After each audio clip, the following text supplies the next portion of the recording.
Many people think that to start drawing you need a big idea. And they think that the big idea will then determine what kind of art you make in general. But I think it's the other way around.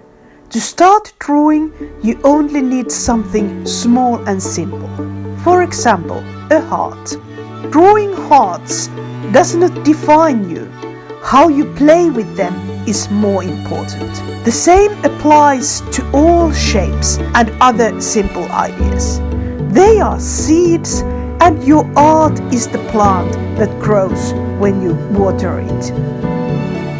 When an author writes a novel, she has a story that then needs an illustration for the cover.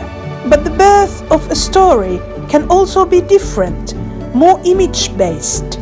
First, there can be just one small shape that then takes flight and meets other shapes.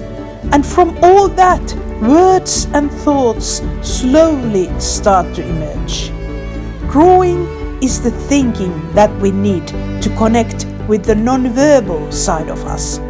Then we don't control the story, but the words emerge quietly. With this course, Hearts and Stories, your sketchbook or art journal can become a creative storybook that you want to fill page after page. We'll start with a simple heart shape and build bigger pictures step by step. This course is versatile.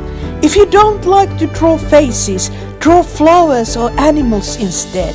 You can replace hearts with circles, squares, triangles and stars. Any geometric shape will do.